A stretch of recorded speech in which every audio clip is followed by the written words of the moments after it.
entraré. Continuamos con la teología de la inspiración.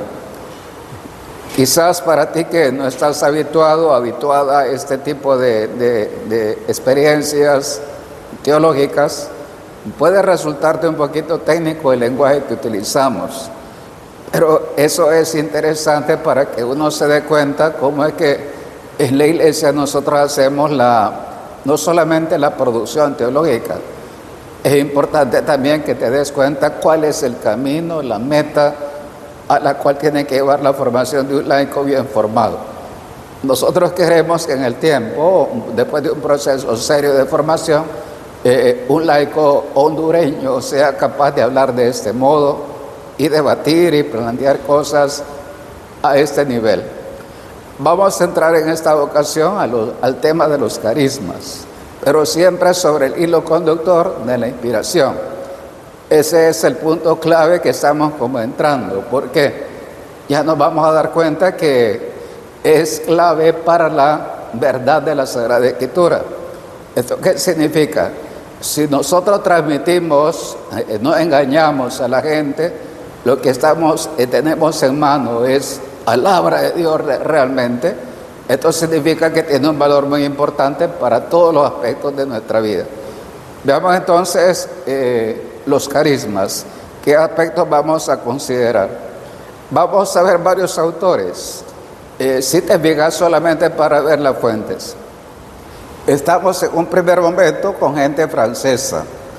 Después vamos a tocar dos autores alemanes.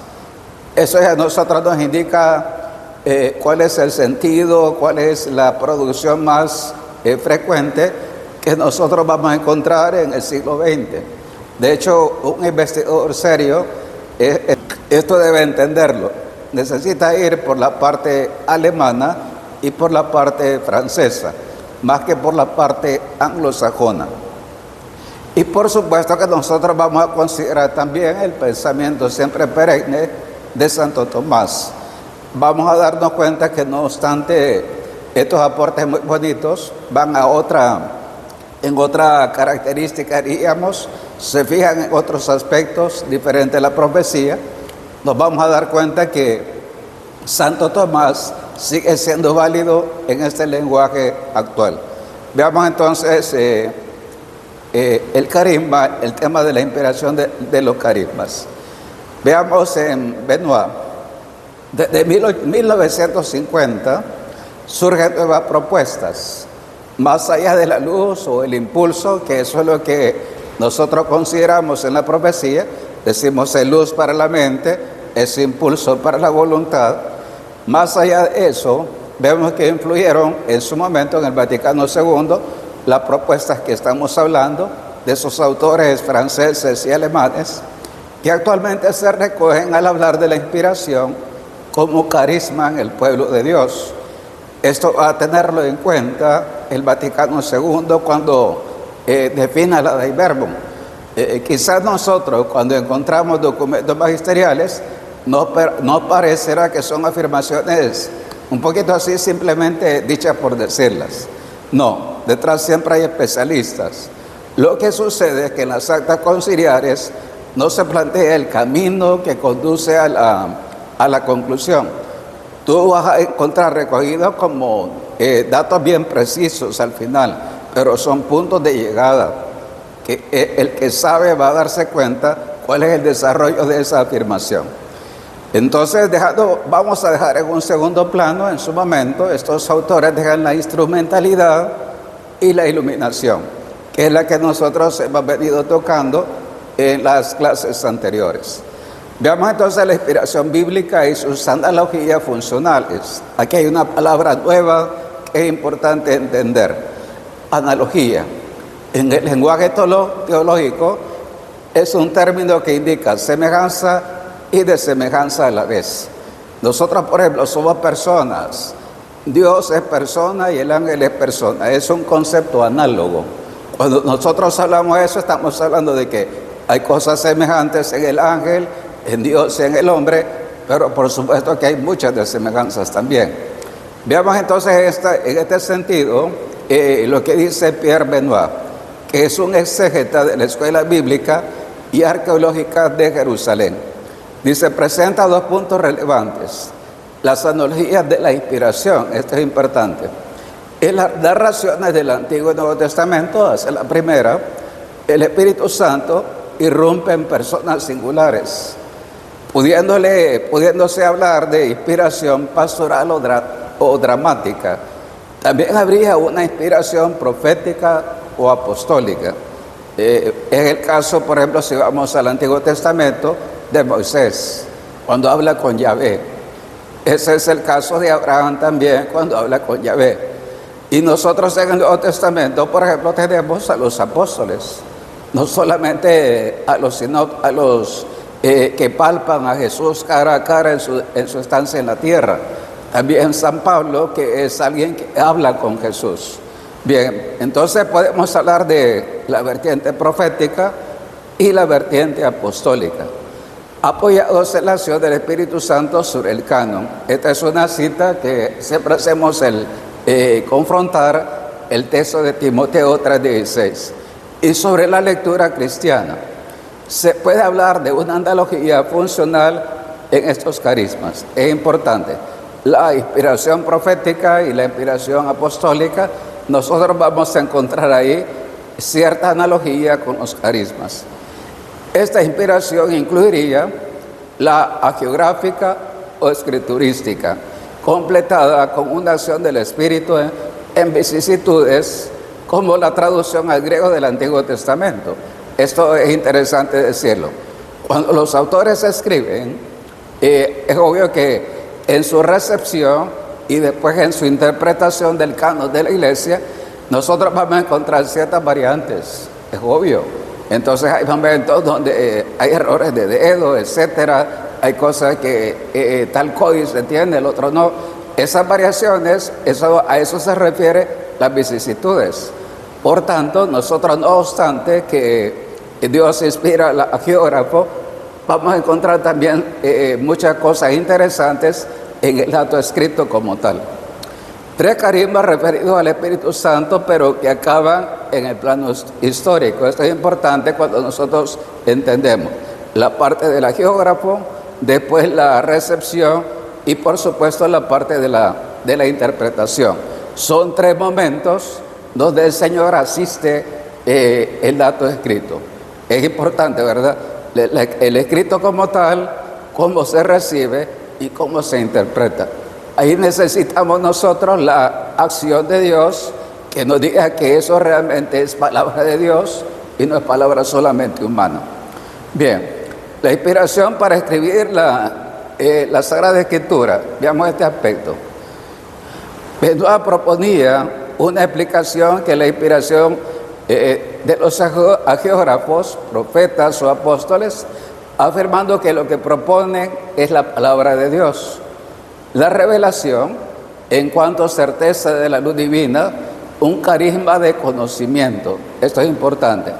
Estamos hablando de que aquí volvemos a la parte del conocimiento y dice luego, respecto al carisma de la inspiración, el hagiógrafo se trata de un carisma práctico de acción.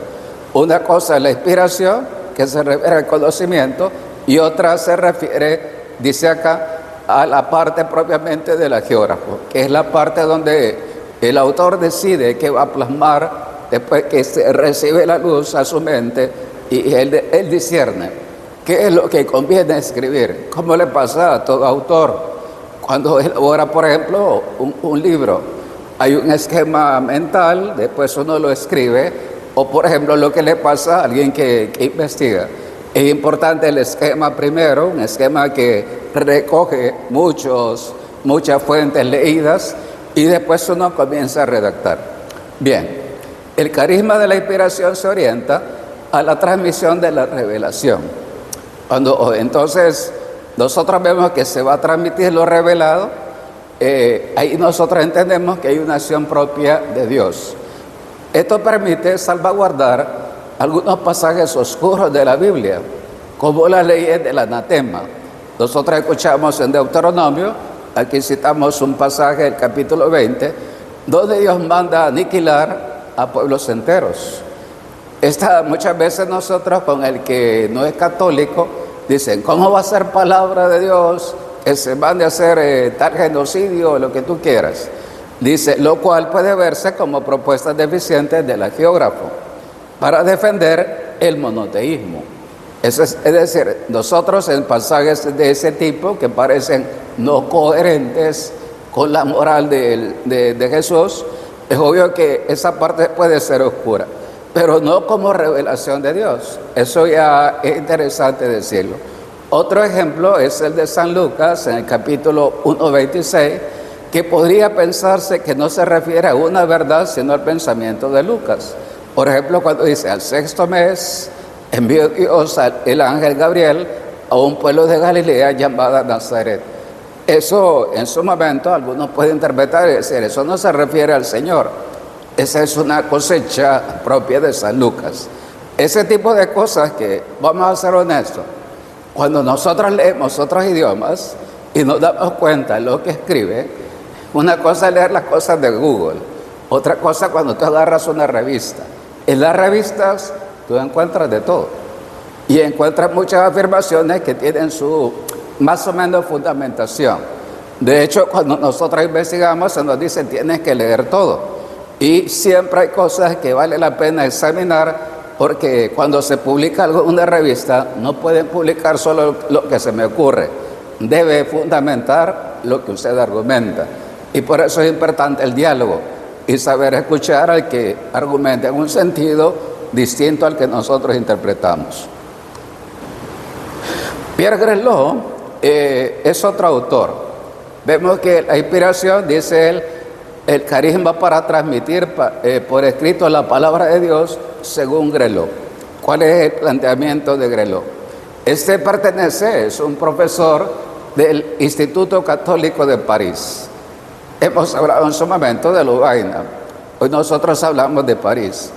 Enfoca el tema de la inspiración desde la noción de palabra de Dios, que entra en la historia de los hombres y se transmite a las generaciones sucesivas.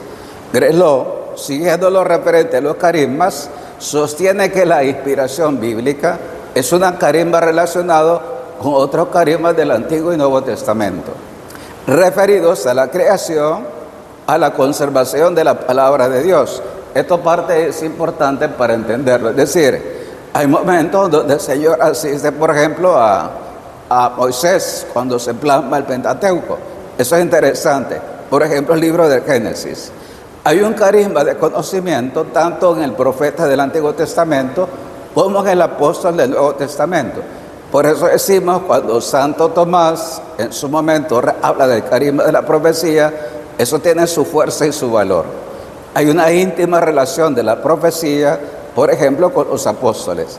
Bien, hay otros pasajes del Antiguo Testamento donde ancianos, sacerdotes, cantores, se dice que participan del espíritu de Moisés y poseen un carisma funcional de transmisión de la palabra de Dios. Entonces, esto ya es importante. Se habla de un carisma de conocimiento más fuerte, más intenso, más fiel, y de un carisma funcional, es decir, más secundario y tangencial, participando en cierta manera del carisma profético, semejante a los doctores, maestros, profetas, evangelistas, del carisma profético. Es decir, es cierta participación del carisma profético, como pasa en el Nuevo Testamento. Entonces, hay en unos santos padres, en los apóstoles, donde se percibe una fuerza mucho mayor que, por ejemplo, en la patrística. Eso es importante. Por ejemplo, entre los escritos de San Pablo, los de San Juan Crisóstomo, los de San Ambrosio, los de San Agustín, hay cierto nivel distinto de inspiración. De eso está hablando el autor. Finalmente, hay un carisma escriturario que poseen los agiógrafos, es decir, esto a la hora de escribir.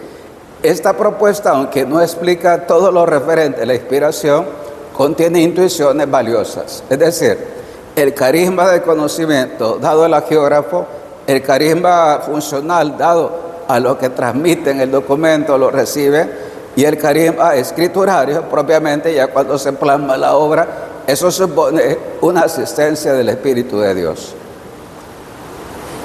Veamos entonces, hemos visto dos autores franceses.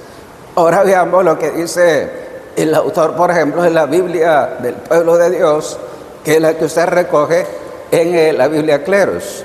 La versión española es de Luis Alonso Shekel. Es un profesor muy conocido del Instituto Bíblico de Roma. Entonces, ¿qué le pasa al profesor Luis Alonso Shekel? Es bien interesante. Hay algo muy bonito. Lo que sabemos un poco de este profesor, es un hombre bastante versado en el Antiguo Testamento. Y por eso usted se va a dar cuenta cómo él toca ciertas áreas muy bonitas con aplomo sobre el Antiguo Testamento. No es igual lo que dirá en el Nuevo Testamento, para el que investigue. Entonces, el profesor Shekel propuso que la inspiración debe abordarse desde la obra literaria. Esto es importante. Hasta ahora nos hemos fijado en el hagiógrafo, el que Dios mueve, el autor, llámese como quiera, Isaías, Jeremías, Moisés, Santiago. Bien, pero ahora este profesor gira y dice, hasta ahora el debate ha sido sobre el autor. Veamos qué pasa con la obra. Y eso es importante. Lo que nosotros agarramos en su Biblia es el texto como usted lo tiene. Cuando usted interpreta así el texto como tal, como se ha recibido, es ahí donde el enfoque de este autor es importante. Y dice, y tanto la patrística como el magisterio se refieren frecuentemente a los textos inspirados. Porque, es decir, fijándose que tanto en las iglesias, en los papas, en los concilios, y por otra parte, los santos padres de Oriente y Occidente, miran más a la obra que el autor. Esto es importante. Él propone, debemos girar hacia la obra. En toda obra literaria, y en esto él es fuerte, de la gente es muy interesante en este tema, es uno de los puntos muy bonitos del Instituto Bíblico de Roma. Dicen así, incluso los que hemos estado ahí, hemos trabajado en la biblioteca de ahí y hemos cursado materias ahí, dicen así, es una escuela rabínica, es decir, que prima el texto. Y incluso se dice así cuando uno investiga, el texto grita. Y es verdad, cuando usted agarra el texto como tal y en su original, usted se da cuenta que hay muchas cosas valiosísimas, que muchas veces los teólogos afirman cosas sin ver el texto. Y es donde su obra o su investigación no tiene fuerza. En toda obra literaria se siguen los siguientes pasos. Se recoge y se acopian los materiales. Esta es una experiencia, ya sea de las experiencias del autor, o lo que él ha recogido de otros autores. Eso le pasa a la hagiógrafo, lo cual no constituye una inspiración. Cuando nosotros vamos recogiendo las fuentes, dice él, imaginemos en San Lucas, que es clásico. San Lucas le pregunta a la Virgen, le pregunta a San Juan, le pregunta a la gente que vivió en el tiempo de Jesús. Él recoge todo, hay datos que él recibe de otros y otros datos que él maneja de lo que él escuchó. Luego tenemos intuiciones generalizadoras que ponen en movimiento e ilumina todo el proceso que se debe seguir para escribir. Aquí nosotros ya en esta etapa, decimos ya cuando se intuye, ya dice, ¿cómo vamos a darle forma a este libro?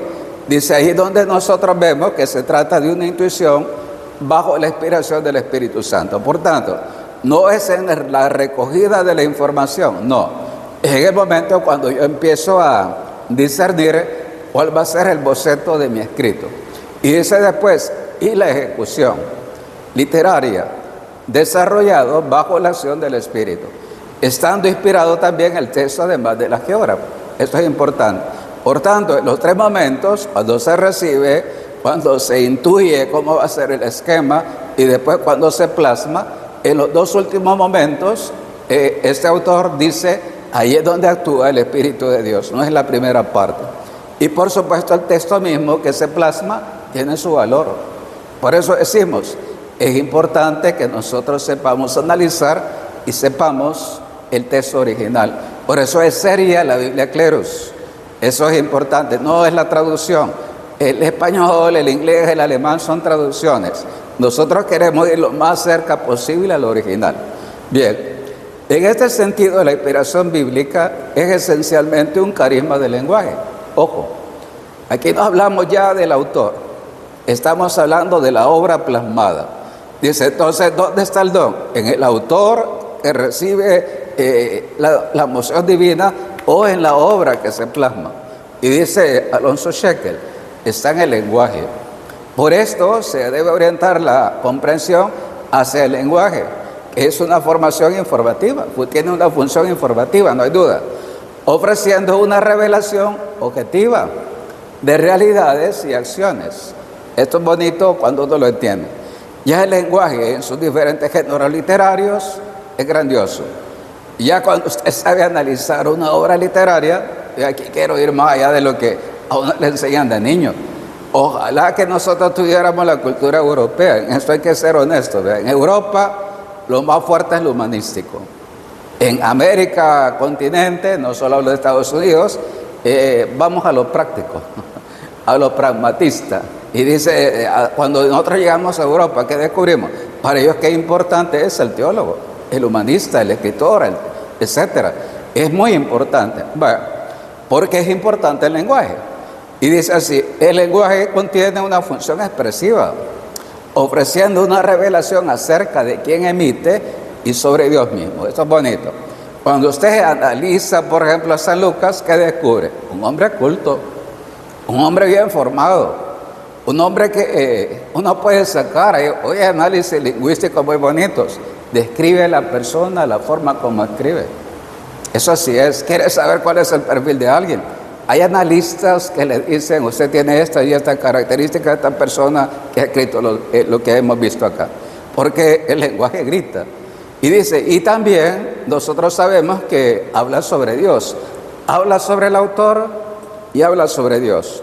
El lenguaje tiene una función apelativa también, encauzándose los escritos sagrados hacia la respuesta del lector. No es solamente que me hable el texto, me hable de Dios, me hable del autor, sino que también suscita una reacción en quien lee. Esto es importante. Sin embargo, esta propuesta muy sugerente necesita completarse con una explicación de corte pragmático. Es decir, requiere que Jesús, por ejemplo, confirme y autorice, diga, efectivamente soy inspirado. Esto es bonito. Ya hablar de un carisma de lenguaje ya es muy importante el texto. Y fíjese de dónde digo, estamos hablando de Roma. Hoy no hablamos de Lovaina, ni tampoco hablamos de Salamanca. Hoy nosotros nos hemos trasladado a Roma. Qué importante es el Instituto de Roma. Voy a hacer así para los católicos. Hay dos institutos muy serios actualmente, Roma y Jerusalén. Entonces son dos puntos de referencia para el que quiere estudiar, muy importantes. Quiere ser un buen biblista, esos son dos puntos, dos facultades que es importante conocer. Bien, entonces cuando Jesús dice esto y cita un texto, y Él va a citarlo muchas veces, para nosotros en la iglesia, los apóstoles eso lo recuerdan muy bien cuando Él citaba. Por tanto, si Dios mismo confirma la veracidad, la autenticidad de un texto, es que eso viene de Dios. Este es el tema. Veamos después esta propuesta de Karl Rahner. Para muchos que no son tomistas, han dicho algunos, ¿verdad? Solo cito algunas frases entre clérigos. Dicen, es el Santo Tomás del siglo XX. Bueno, para los que conocemos a Santo Tomás, pensamos que es otro autor. Interesante, pero no es como muchas veces se maximiza. Y vamos a ver un aspecto de lo que él dice, por ejemplo, en 1964. La inspiración, dice, carisma de la iglesia, ponga atención, de la iglesia naciente. Él se fija en el primer siglo del cristianismo. Y dice, es un don que Dios le da a la iglesia que nace. Y eso es verdad. De hecho, nosotros decimos así en todos los procesos evangelizadores. Pero a todos nosotros cuando citamos a Hechos, el capítulo 2, cómo eran los primeros cristianos, nosotros nos fijamos en esa primera experiencia, porque es fundante y fundamental. Veamos entonces lo que propone Karl Rahner. Tanto Karl Rahner como Alonso Shekel, ellos escriben manuales bíblicos importantes. Muchas veces uno da ponencias en diferentes momentos. Así es en Europa. Un teólogo presenta ponencias escritos, artículos serios, aportes, cada cierto tiempo. Después se compila y surge un manual, y surgen los manuales, que ya es un planteamiento bien sistemático de un autor. Entonces, en este año, Karl Rahner propuso que la Biblia es el libro de la iglesia para la iglesia. Esto es bien interesante. Perteneciéndose recíprocamente la iglesia y escritura. Vamos a traducirlo. Vaya, Dios que se hizo hombre, le confía a Pedro las llaves del reino de los cielos. En esa potestad dada a Pedro, obviamente le confía el depósito de la fe. Ese depósito que los obispos deben mantener inalterables y del cual Pedro tiene que ser garante. Bueno, si nosotros entendemos que Dios, hay una institución que Él quiere y piensa, y esa es la iglesia, obviamente Él dice, mi iglesia, fundaré mi iglesia. Es obvio que esa iglesia tiene que tener la autoridad, la potestad de decir qué viene de Dios y qué no viene de Dios. Por eso dice Karl Rahner, es un libro de la iglesia, le pertenece a la iglesia, ni le pertenece a los judíos, porque ellos no tienen un Nuevo Testamento, ni tampoco a los protestantes, señores protestantes. Esto es importante que lo entiendan.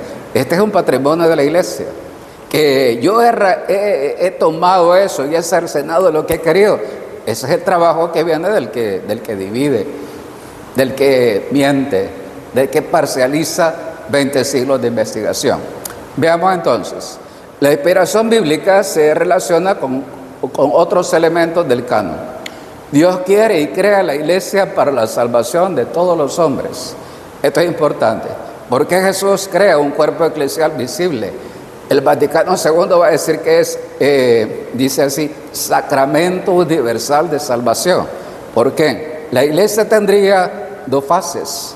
La iglesia raíz o iglesia apostólica, que estaría inspirada, y la iglesia que recibe el testimonio de los apóstoles. Muy bonita esta parte. Hay una iglesia que es la que funda, por ejemplo, Pablo. Cuando Pablo evangeliza, esa es la iglesia fundante, la iglesia raíz. Y luego, los que van a quedar después de Pablo, Timoteo, Tito, etcétera, y los discípulos, de hecho Pablo tenía un equipo de varios que intervenían, son más o menos 19, ellos van a hacer la segunda etapa. Por eso habla de dos momentos, una iglesia raíz y una iglesia que recibe el testimonio de los apóstoles. La inspiración, dice este autor, divina es un momento intrínseco en la formación de la iglesia apostólica. Muy bonito. Y de este hecho deriva su carácter peculiar. La inspiración de la Escritura no es nada más que la fundación divina de la iglesia, en cuanto se aplica precisamente a ese constitutivo esencial de la iglesia apostólica que es la Escritura. Por tanto, en la génesis de la iglesia hay una íntima vinculación del dato revelado con la fundación de la iglesia. Lo que decimos en su momento cuando explicamos y predicamos, nace del costado abierto. En Pentecostés públicamente la iglesia sale como cuerpo eclesial de Jesús, pero íntimamente unida a esa realidad que va el surgimiento de la Sagrada Escritura. Es obvio que no va el libro, van los rollos, van los pergaminos, van los códices. Eso lleva a la iglesia. Los libros vendrán varios siglos después, para que no nos engañemos. Es que la iglesia mantuvo escondida la Biblia. Por Dios, tendría que decir, la iglesia mantuvo escondida los papiros y los demás. Si sabemos que hay más de 100,000 papiros, por ejemplo, para este dato, para lo que la iglesia ha hecho. Cuando uno es serio en este tema, nos engaña diciendo medias verdades. Nosotros nos damos cuenta, por tanto, que la iglesia en su génesis está íntimamente asociado al dato inspirado del Señor.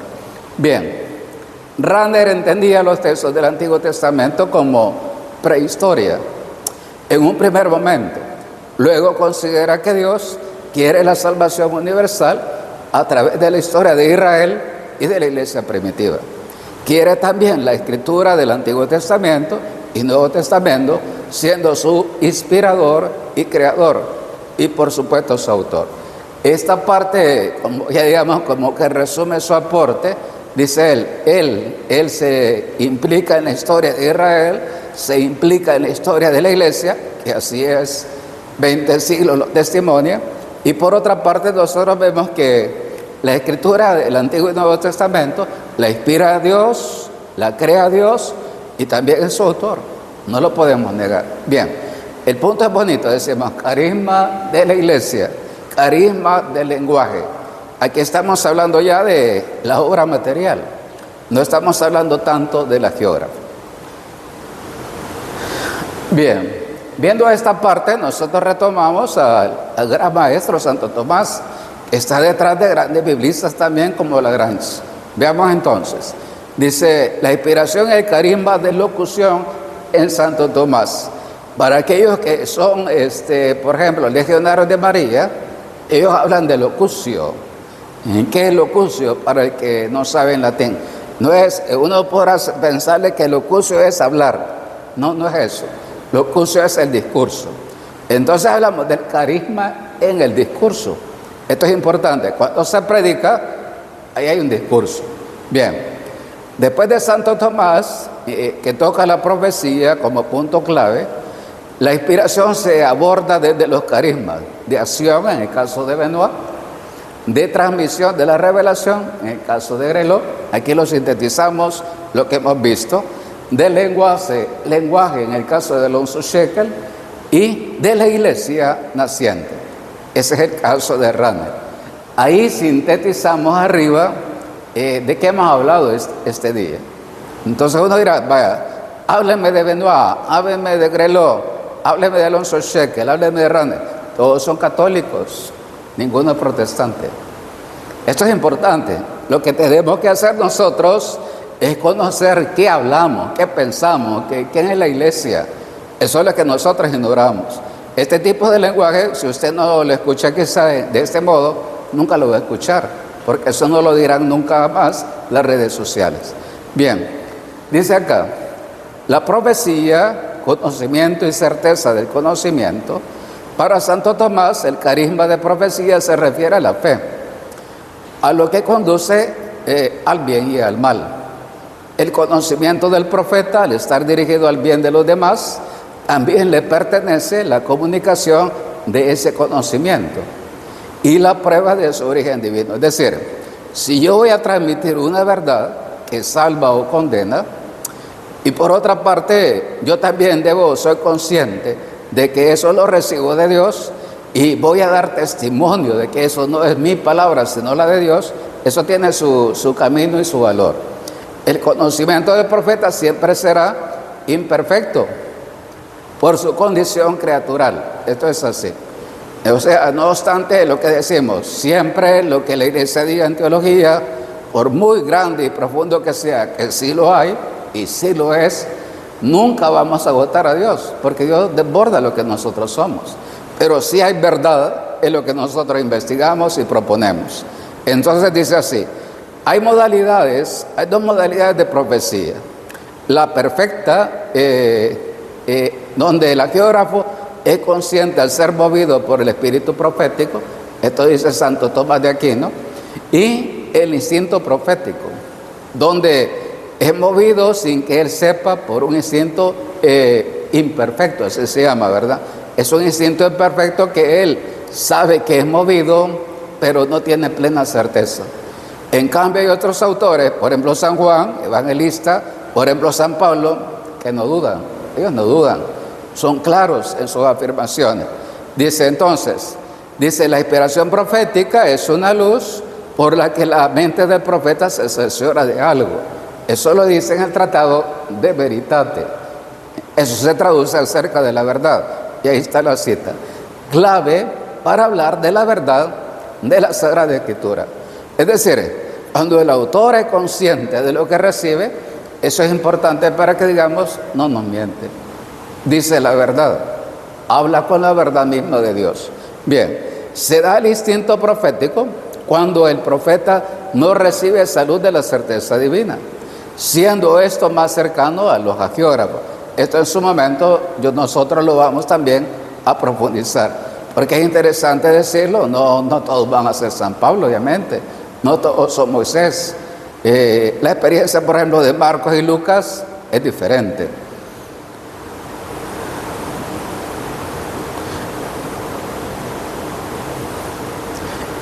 El instinto profético y la profecía perfecta.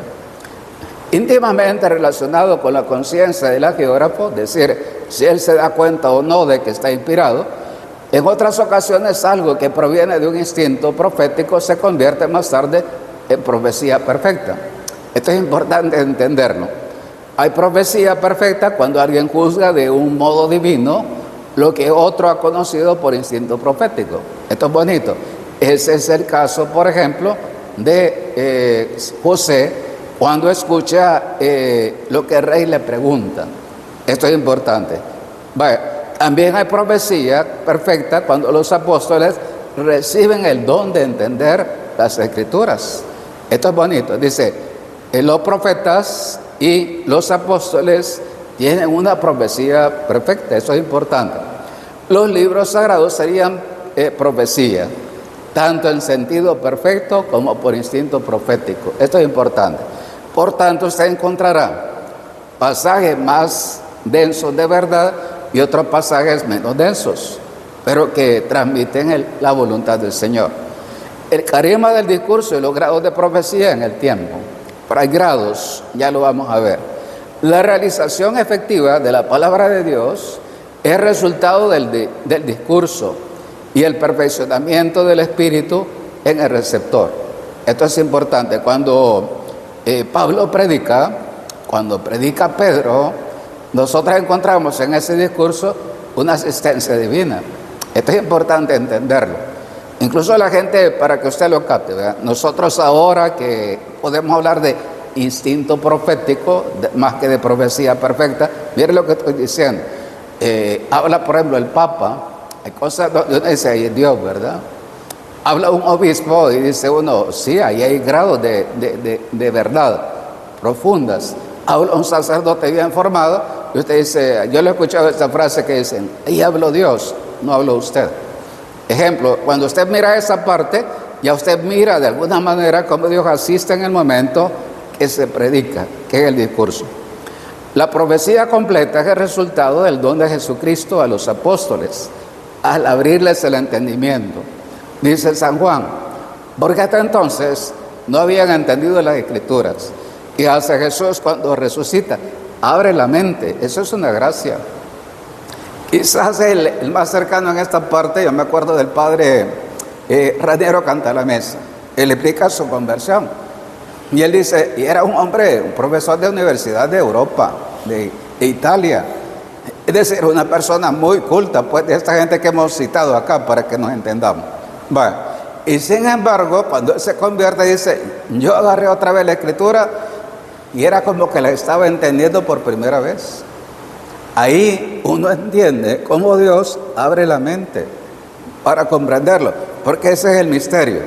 Bien, la profecía completa es el resultado del don de Jesús a los apóstoles y que le abre el entendimiento.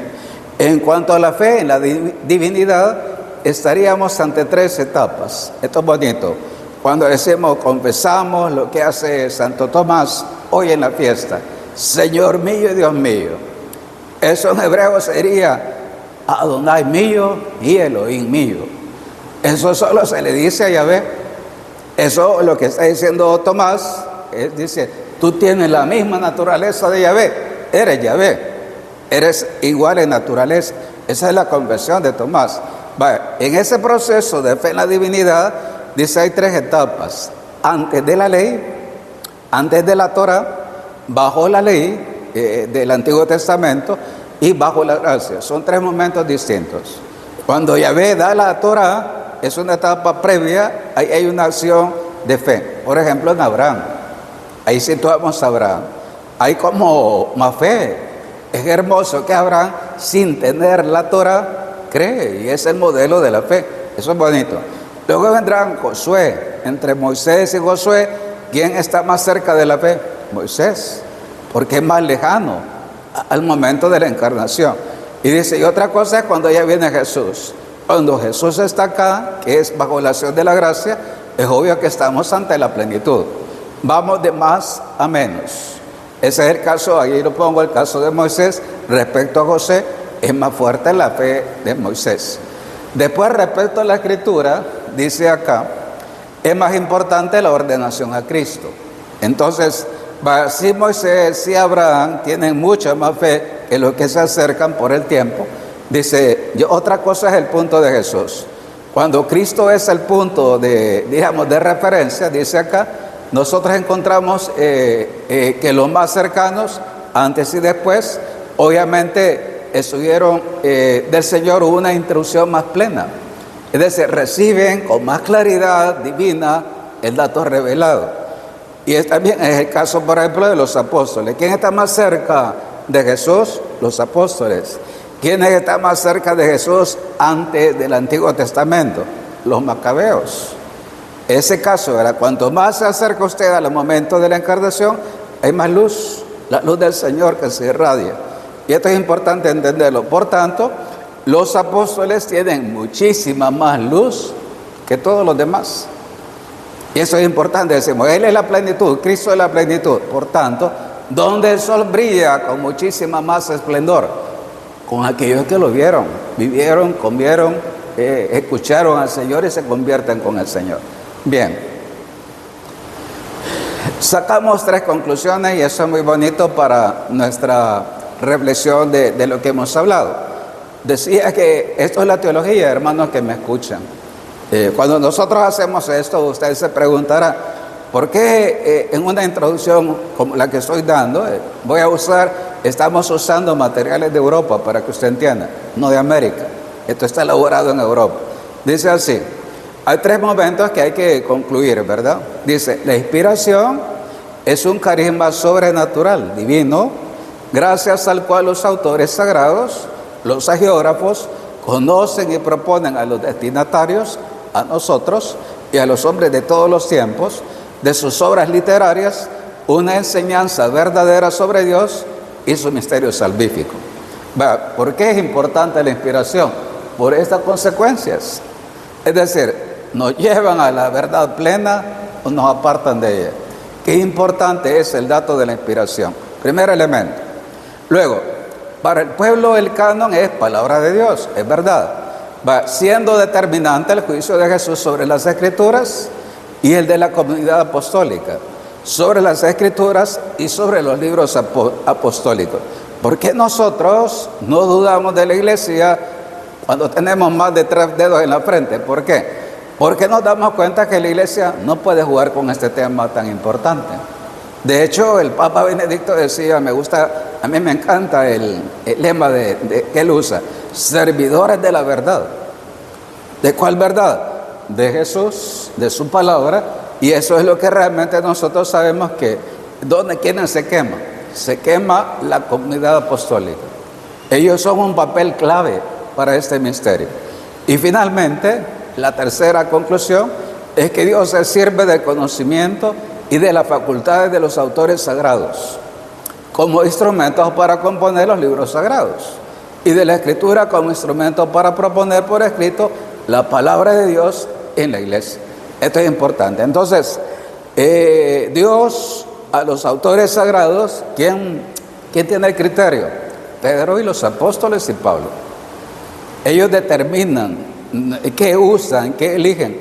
Ellos eligieron desde la luz de la profecía perfecta lo que era verdadero de lo que no era. Y ellos miran el canon judío, desde ahí examinan y dicen, faltan 7 libros. ¿Por qué? ¿Por qué los judíos no aceptan esos 7 libros? Voy a decir 2 cosas. Porque primero, no están escritos en hebreo. Y después, no están escritos en territorio judío. Ese es un criterio judío del canon bíblico judío. Para nosotros, la experiencia apostólica dice no es cuestión de nacionalismo, no es cuestión tampoco de lengua. De hecho, nosotros sabemos que Macabeos está escrito en griego, Sabiduría está escrito en griego, por ejemplo. Para nosotros no es lo más importante el lenguaje, el idioma en el cual fue escrito. Para nosotros es, si es verdad, el dato revelado y si pega con el conjunto de las enseñanzas de Jesús. ¿Quién dice de eso? Los apóstoles, obviamente movidos por el Espíritu Santo. Bien, entonces hoy hemos visto este punto muy bonito, porque es importante. Hablamos de los carismas. Fíjese bien para usted que, para los que les gusta hablar de carismas, No voy a hacer ninguna alusión para que nadie me entienda mal. Pero dice, es que yo tengo el don de acá, el don de allá, el don de acá. ¿Cuándo le han hablado a usted de los carismas de este modo? Por Dios, nunca. Y estamos hablando de algo que es fundante, determinante en la historia. Vaya, por ejemplo, ya, y eso que no le he hablado del carisma del celibato, que es un carisma, por Dios. Vaya, de eso yo uno no escucha esta enseñanza católica. Vaya, entonces hemos visto los autores, Benoit, Grelot, son franceses, Alonso Scheckel, Karl Rahner, dos alemanes muy interesantes, y después Santo Tomás. En base a eso hemos dicho cómo Dios actúa. Actúa en el lenguaje, actúa en la iglesia, actúa en el agiógrafo también. Y estas son las afirmaciones que el Concilio Vaticano II en la Constitución del Verbo afirma y sostiene. Los puntos de llegada son las cosas que encontramos ya en la Constitución del Verbo, pero son puntos de llegada. Detrás del desarrollo del siglo XX están estos autores. Bien, te invito para que mañana vamos a abordar ya el tema de la verdad bíblica. Y esto es donde vamos a entrar para lo que les gusta, para los médicos, los que investigan a nivel civil. Este es el punto importante para los antropólogos, para los historiadores. Qué importante es el tema que vamos a abordar mañana.